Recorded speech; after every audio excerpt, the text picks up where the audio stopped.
வணக்கம். நான் அரந்தை மணியன். அந்த நாள் ஞாபகம் நெஞ்சிலே வந்ததே என்ற வகையில் இன்று பழம்பெரும் இசையமைப்பாளர் எஸ் வி வெங்கட்ராமன் அவர்களை பற்றி பார்க்கலாமா? இப்போ சில பேரை நம்ம சகலகலா வல்லவர், அஷ்டாவதானி என்றெல்லாம் சொல்கிறோம். அதாவது பன்முக திறமை உள்ளவர்களே எவ்வாறு நம்ம குறிப்பிடுறோம். 1930, 40களிலேயே அப்படி ஒரு சகலகா வல்லவராக திகழ்ந்தவர் இசையமைப்பாளர் எஸ் வி வெங்கட்ராமன். இந்த வீடியோவை உங்களுக்கு வழங்குபவர்கள் Paces Pay, secure digital payments with multiple features and great success rate. G Ramanathan, K V Mahadevan, Viswanatha Ramamurthy ஆகிய இசையமைப்பாளர்களுக்கெல்லாம் சீனியர் இவர். மதுரை அருகே சோழவந்தான் என்ற கிராமத்தில் பிறந்த இவர் கருவிலேயே தெரு உடையவராக இருந்திருக்கிறார். அதாவது சைல்டு ப்ராடிஜி என்று சொல்கிறோமே, அந்த மாதிரி. 3 வயதிலேயே நல்லா பாடுவாராம். ராகங்களெல்லாம் இனம் கண்டு சொல்லுவாராம், இந்த பாட்டு என்ன ராகம் அப்படின்லாம். அதனால் இவருக்கு சின்ன வயசுலேயே பாட்டு மீது, இசை மீதெல்லாம் ரொம்ப ஆர்வம் இருந்திருக்கு. குருன்னு யாருமே இல்லாமல் இவராகவே சொந்தமாக இசையை கற்றுக்கொண்டு பாடல்கள் எழுதி அவற்றிற்கு மெட்டு போட்டு இசையமைப்பாராம். மற்றவர்கள் யாராவது பாடல் எழுதினால் கூட அதற்கு இவர் பள்ளி நாட்களிலேயே இசையமைப்பாராம். அந்த அனுபவத்தின் காரணமாக 10 வயசுலேயே இவர் பாய்ஸ் கம்பெனி நாடகங்களில் பாடி நடிக்க தொடங்கியிருக்கார். 1928. அப்போல்லாம் பாய்ஸ் கம்பெனிங்கிற பேரில் சிறுவர்களை சேர்த்துக்குவாங்க. அவங்க அந்த கம்பெனி எந்தெந்த ஊருக்கெல்லாம் போகுதோ அங்கெல்லாம் கூடவே போகணும். அவங்களுக்கு சாப்பாடு எல்லாம் கொடுத்துருவாங்க.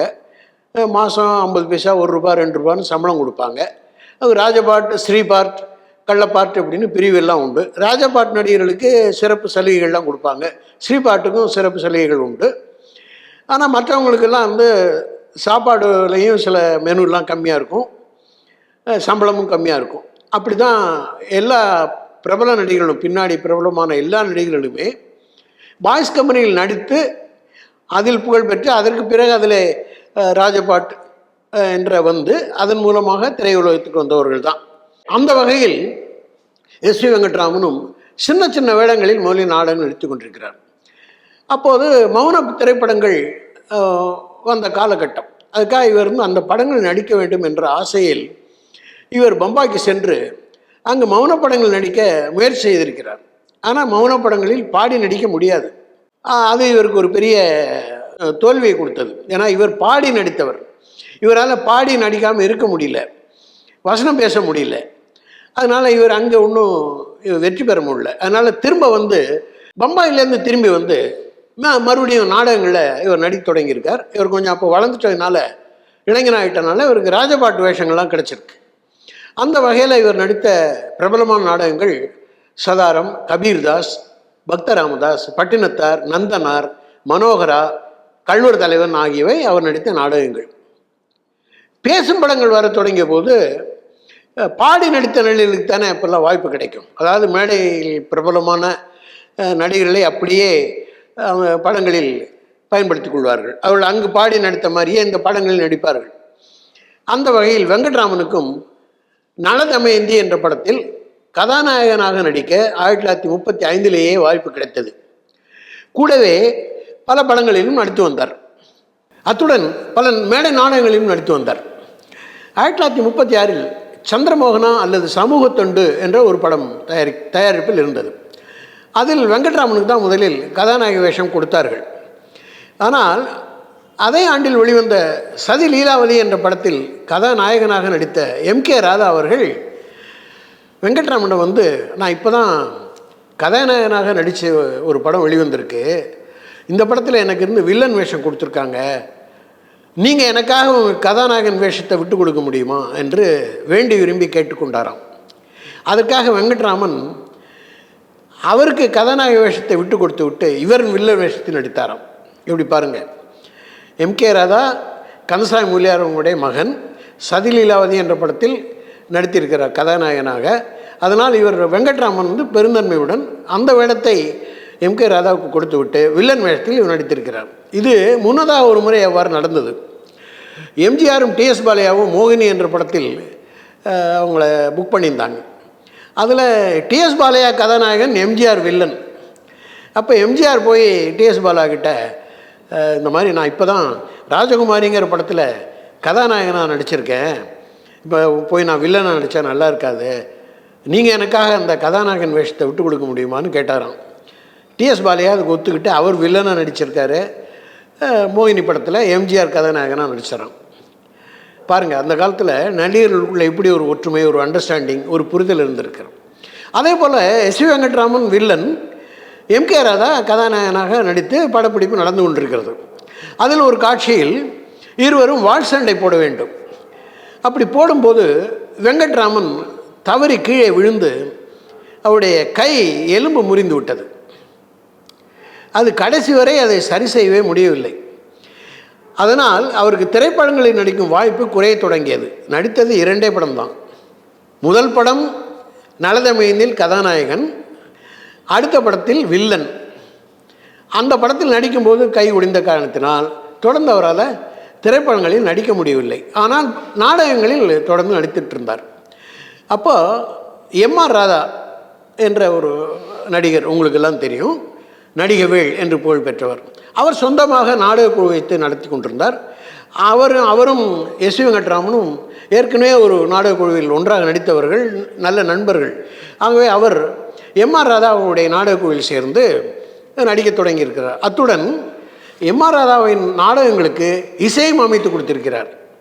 அந்த அனுபவத்தின் காரணமாக ஏவிஎம் நிறுவனம் தயாரித்த நந்தகுமார் படத்திற்கு இசையமைக்கும் வாய்ப்பு இவருக்கு கிடைத்தது. அதாவது ஏவிஎம் செட்டியார் அவர்கள் இவருடைய திறமையை புரிந்து கொண்டு, அதுவரை அவர் இசையமைப்பாளர் யார் என்று முடிவு செய்யாத நிலையில் எஸ்வி வெங்கட்ராமன் அவர்களிடம் நீங்களே இந்த படத்திற்கு இசையமைத்து விடுங்களே என்று கேட்டிருக்கிறார்.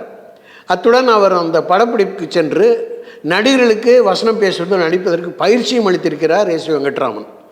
தொடர்ந்து குபேர குசேலா, மகாமாயா, ஸ்ரீமுருகன், சிற்றாடல் ஞானசௌந்தரி, கண்ணகி, இதே கீதம், லைலா மஜ்னு, மருதநாட்டு வீரன், மனோகரா, அறிவாளி, இரும்புத்திரை, பாரிஜாதம், சொர்க்கவாசல், மீரா, மாமன் மகள் போன்ற 150க்கும் அதிகமான படங்களுக்கு கர்நாடக ராகங்களின் அடிப்படையில் ஏராளமான பாடல்களை மெட்டமைத்து எஸ்வி வெங்கட்ராமன் இசையமைத்திருக்கிறார். அதிலும் குறிப்பாக மீரா என்ற படம், அது தமிழ், இந்தி 2 மொழிகளிலும் எடுக்கப்பட்டது. அந்த 2 மொழிகளிலும் இசையமைத்தவர் எஸ்வி வெங்கட்ராமன் தான். எம்.எஸ். சுப்புலட்சுமி பாடி புகழ்பெற்ற அந்த படம், அதில் 2 பாடல்கள் குறிப்பாக சொல்ல வேண்டும் என்றால், காற்றினிலே வரும் கீதம் மற்றும் பிருந்தாவனத்தில் நந்தன் வளர்ந்த அந்த நாளும் வந்துடாதோ என்ற பாடல். இந்த 2 பாடல்களும் பேராசிரியர் கல்கி எழுத எம்.எஸ். சுப்புலட்சுமி பாடி பிரபலமடைந்தன. அந்த 2 பாடல்களுக்கும் இசையமைத்தவர் எஸ்வி வெங்கட்ராமன் தான். மனோகரா என்ற படம் உங்களுக்கெல்லாம் தெரிந்திருக்கும். சிவாஜி கணேசன், கண்ணாம்பாட்டி, ஆர் ராஜகுமாரி அவங்களாம் நடித்த படம். ரொம்ப பிரபலமான படம் அது. பம்மல் சம்பந்தமூலியார் எழுதிய நாடகம். அது பல நாடக குழுக்கள் அதை நாடகமாக மேடையேற்றி இருக்கிறார்கள். அந்த நாடகம் படமாக்கப்பட்ட போது 1954இல் அது தமிழ், தெலுங்கு, இந்தி 3 மொழிகளிலும் படமாக்கப்பட்டது. அந்த 3 மொழிகளிலும் இசையமைத்தவர் எஸ்வி வெங்கட்ராமன் தான். எஸ்வி வெங்கட்ராமனின் இசையமைப்பில் அதிகமாக பாடல்களை பாடிய புகழ்பெற்ற நடிகர்கள் யாருன்னு பார்த்தா, P. Chinnappa, TR. Mahalingam, TM. Soundararajan, Sirkazhi Govindarajan, MS. Subbulakshmi ஆகியோர். அதாவது எஸ்வி வெங்கட்ராமன் கர்நாடக இசை ராகங்களின் அடிப்படையில் மெட்டமைத்து இசையமைப்பார். அதை இந்த நடிகர்கள் பாடி அந்த பாடல்கள் அத்தனையும் பிரபலமாகிவிடும். ஒரு பாடல் கூட சோடை போனதில்லை. அதனால் அந்த பாடகர்களுக்கும் அந்த நடிகர்களுக்கும் பெரும் புகழ் கிடைத்தது உண்மை. முதலில் மகாகவி பாரதியின் பாடல்களுக்கு இசையமைத்தவர் எஸ்வி வெங்கட்ராமன் தான். ஆடுவோமே பள்ளு பாடுவோமே, வெள்ளை தாமரை பூவில் இருப்பாள், மண்ணும் இமயமலை எங்கள் மலையை போன்ற 100க்கும் மேலான பாரதியாரின் பாடல்களுக்கு எஸ்வி வெங்கட்ராமன் தான் இசையமைத்திருக்கிறார். அவை திரைப்படங்களிலும் வானொலியிலும் கையாளப்பட்டன. திரைப்படங்களை தொடர்ந்து அவர் சென்னை தொலைக்காட்சியிலும் ஏராளமான நிகழ்ச்சிகளை தயாரித்து வழங்கினார். அதேபோல் சென்னை வானொலியிலும் வாத்திய விருந்தா போன்ற படங்களுக்கும் இவர்தான் இசையமைத்திருப்பார். அந்த மாதிரி இப்படி பன்முகத்திறமை உள்ளவர் அவர். அதாவது முதலில் தானாகவே இசையை கற்றுக்கொண்டவர், பின்னர் மற்றவருடைய பாடல்களுக்கு இசையமைத்தவர். பிறகு தானே நாடகங்களில் நடிக்க தொடங்கியவர். மௌனப்படங்களில் நடிக்க முயற்சி செய்து திரும்பி வந்தவர். மறுபடியும் நாடகம் நடித்தவர். அப்போது 2 திரைப்படங்கள் நடித்தவர். மேடை நாடகங்களுக்கு இசையமைத்தவர். அப்புறம் 100 படங்களுக்கு மேலே இசையமைத்தவர். இப்படி ஒரு பன்முக திறமை அவருக்கு. அந்த வகையில் அவர் தூரதர்ஷன் சென்னை தொலைக்காட்சி நிலையத்திலும் வானொலி நிலையத்து நிகழ்ச்சிகளுக்கும் அவர் இறுதி நாட்கள் வரை இசையமைத்தார் என்பது குறிப்பிடத்தக்க செய்தியாகும். இந்த வீடியோ உங்களுக்கு பிடிச்சிருந்தா லைக் பண்ணுங்க, ஷேர் பண்ணுங்க, கமெண்ட் பண்ணுங்க. மறக்காம OH சினிமா சேனலுக்கு சப்ஸ்கிரைப் பண்ணுங்க.